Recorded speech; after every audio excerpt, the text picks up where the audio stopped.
This is the VOA Special English Economics Report. 11 countries first began to use the euro in 1999. Today, 17 of the 27 members of the European Union are in the euro area. The euro's foreign exchange value has remained strong against the dollar and other currencies. But economic growth in the euro area was only 0.2% from April to June. Europe's biggest economy, Germany, grew at half that rate. Ireland, Portugal, and Greece have all required rescues. Greece received emergency loans twice. Debt and other problems in southern Europe remain a big concern. In early August, the European Central Bank bought more than $30 billion in Italian and Spanish debt securities. Italy and Spain have yet to recover from the worldwide recession. The purchases of their government debt helped reduce their borrowing costs, but the bank will probably have to act again. On August 16th, German Chancellor Angela Merkel and French President Nicolas Sarkozy met in Paris. They discussed economic governance for the euro area and cooperation on budget and tax policies. Chancellor Merkel said, "We want France and Germany to move closer in terms of fiscal integration." Their proposal calls for a true European economic government. It would include the leaders of the 17 euro countries and would be led by the European Union president. The group would meet at least twice a year. One goal would be to control budget deficits for euro area countries. Rules limit the deficits of EU members to 3% of the size of their economies. But many members, including France, have bigger deficits than that. The two leaders also proposed a tax on financial dealings in Europe. But they did not support the idea of euro bonds. These would be loans guaranteed by all euro countries instead of only the governments seeking them. The European Commission says it supports the French and German proposals. The Commission proposes and enforces legislation for the EU. An EU spokesman said, "We already mentioned the need to strengthen the economic part of the Economic and Monetary Union. What is happening now since the beginning of the crisis and what has been announced as a proposal by France and Germany go exactly in this direction." But many experts question whether European countries will be willing to surrender individual powers and deal with their debt problems together. For VOA Special English, I'm Alex Villarreal. This is the VOA Special English Economics Report. India is traditionally a tea-drinking country, but Indians are gaining a new taste for coffee. This has led international coffee companies to consider moving into the market. At the same time, local business people are looking for new ways to profit from the country's tea-drinking tradition. They are opening new places that offer tea. Coffee shops have spread from major cities like New Delhi and Mumbai to smaller towns. In the past 10 years, cafes have become increasingly popular. India's huge population of young people has quickly taken to the coffee culture. Indians now drink twice as much coffee as they did 10 years ago. The success of the coffee market has gained the attention of foreign companies like Starbucks. The American-based company will open its first store in India later this year. Other companies like Lavazza and Costa Coffee are already there. The head of the India Coffee Trust, Anil Kumar Bhandari, praises Starbucks' decision. He says cafes in India have become central to the lifestyle of the young middle class. He says coffee companies like Starbucks should have been here before. Almost any cafe chain which has a reasonable quality with its service, ambiance, and food, and coffee first, will succeed in this country. Look at the young population, he says. They are all taking to it like ducks to water. India has over 1 billion people. Business experts point out that half of them are under the age of 25. Yet, even with the growth in coffee drinking, Indians still drink 8 times more tea. They have been drinking tea for more than 150 years. India is also one of the world's biggest producers of tea, or chai, as people call it locally. Indians usually drink tea at home or in offices, or buy it mostly from street sellers. But some business people hope to change that. Amulik Singh Bidral is 36 years old and a graduate of Harvard University in the United States. He opened a place called Chai Point in Bangalore, the center of India's information technology industry. In less than a year, 13 more Chai Point locations have opened in the city. One tea drinker in Bangalore welcomes the new outlets.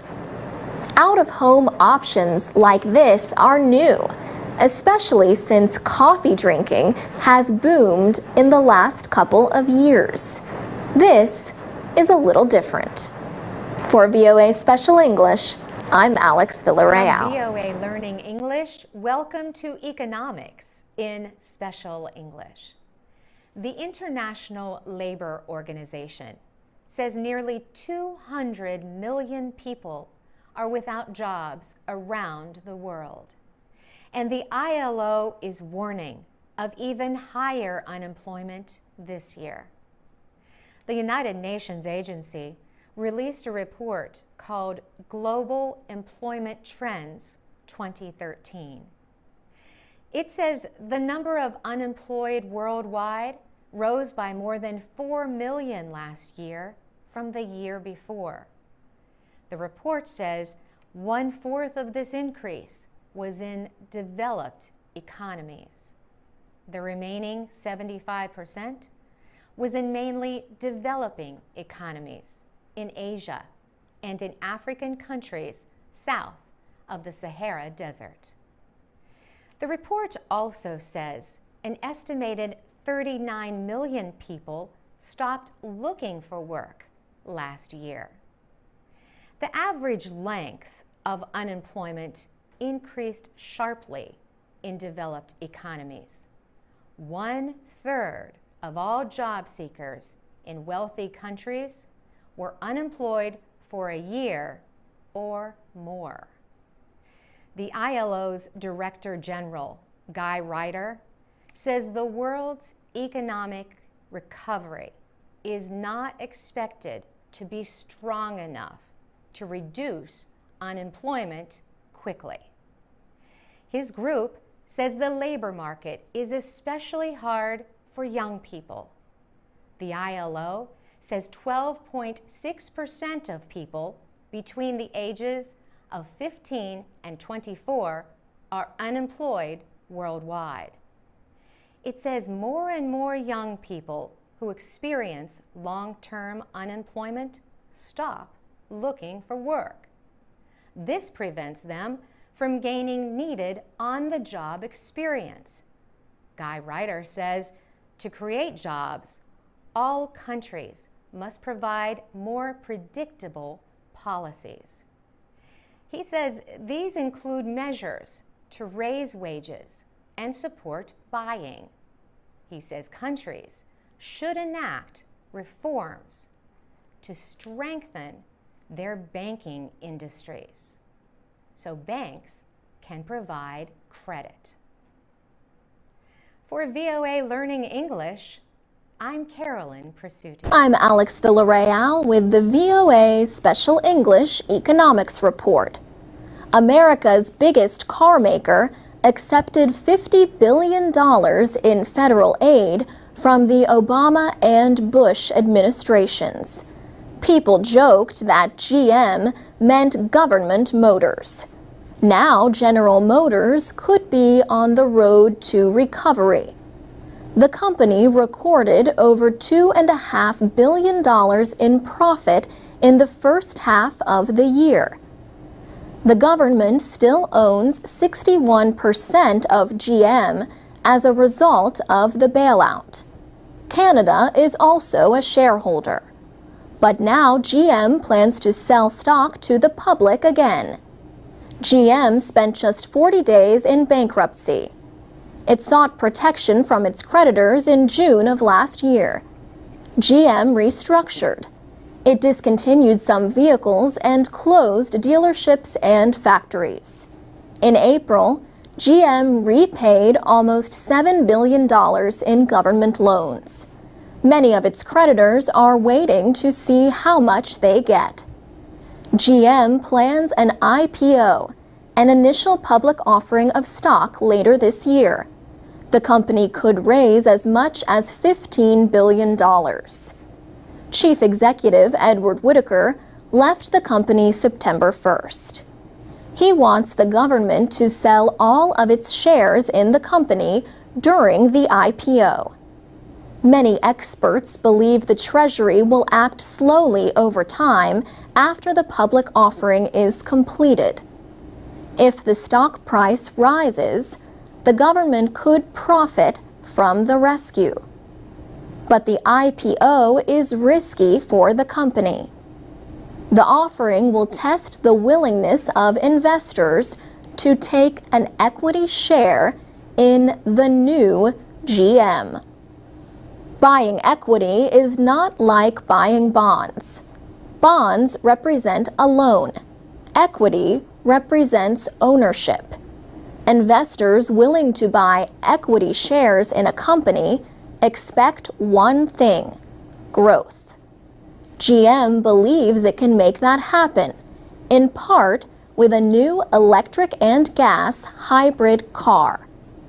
The Chevrolet Volt can go up to 64 kilometers before it uses any gas at all. The Volt is expected to start arriving in showrooms later this year. GM is also looking overseas.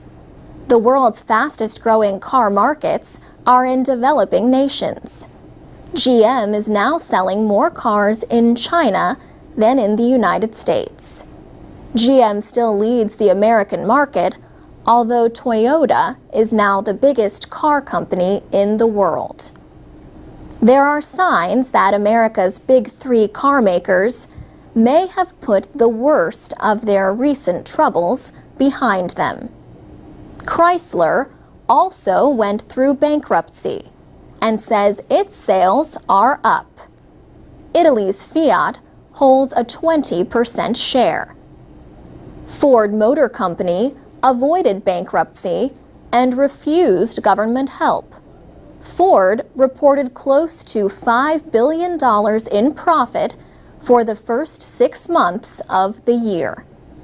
For VOA Special English, I'm Alex Villarreal. This is the VOA Special English Economics Report.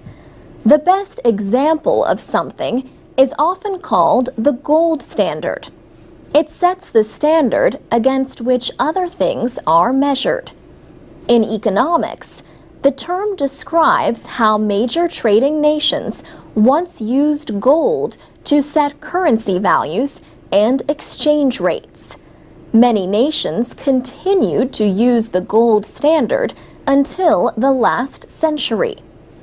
In the United States, people could exchange paper money for gold from the 1870s until 1933. President Richard Nixon finally disconnected the dollar from the value of gold in 1971.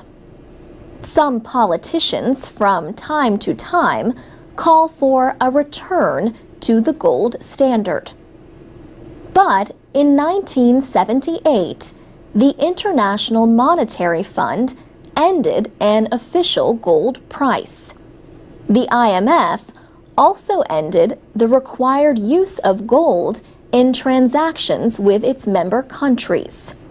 Since that time, gold prices have grown, but unevenly. Prices, uncorrected for inflation, have hit record highs recently, above $1,400 an ounce. But people keep buying. Nyang Chan Nguyen is a gold shop owner in the Cambodian capital, Phnom Penh, and says, "Some of my customers have even bought more as they believe the price will probably go higher. I sell more gold at these higher prices." Some people are gold bugs. These are investors who say people should buy gold to protect against inflation. People have valued gold for thousands of years. The soft, dense metal polishes to a bright yellow shine and resists most chemical reactions. It makes a good material for money, political power, and, more recently, electrical power. If you own a device like a mobile phone or a computer, you might own a little gold in the wiring. The gold standard was the subject of one of the best-known speeches in American political history. It took place at the 1896 Democratic National Convention in Chicago. William Jennings Bryan wanted the country to use both gold and silver as money. The idea was to devalue the dollar and make it easier for farmers to pay their debts.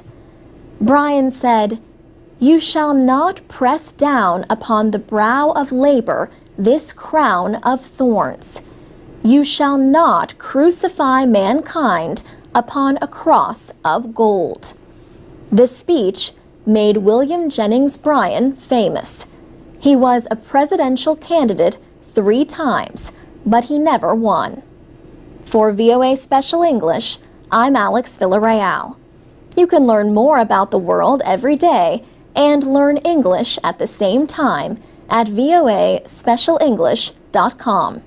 You can also connect with us on Facebook and Twitter at VOA Learning English. This is the VOA Special English Economics Report. China says it has passed Germany and become the world's top exporter. Exports totaled more than $1 trillion last year. That was down from 2008, but about 30 billion more than Germany.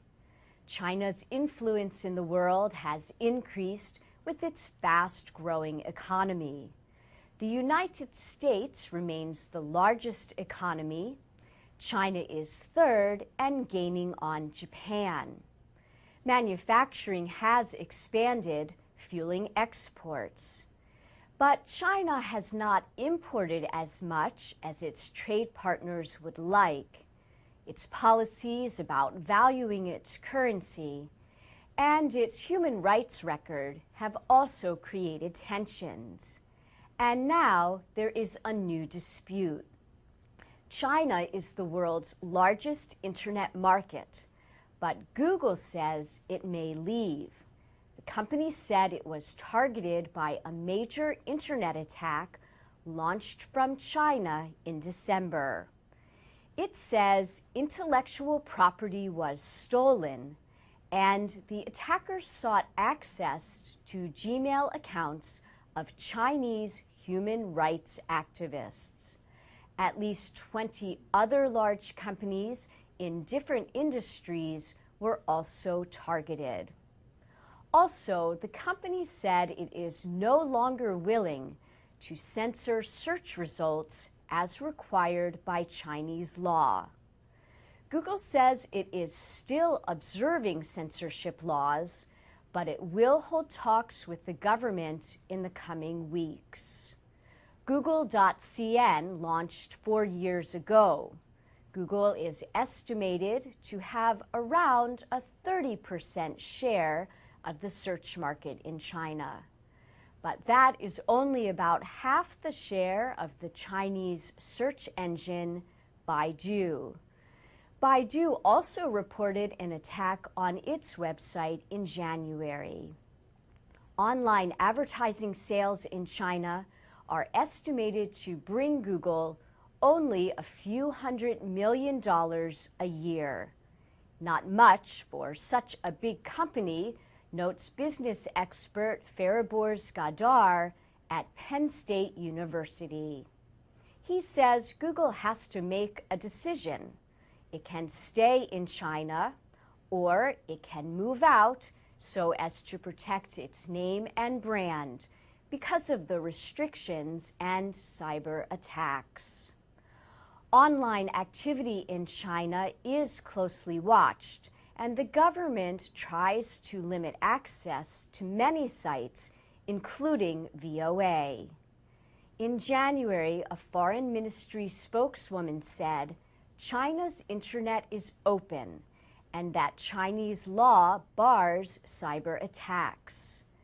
Another government official said China itself is the victim of a growing number of foreign attacks. Secretary of State Hillary Clinton said she would like an explanation from the Chinese about Google's accusations. And that's the VOA Special English Economics Report.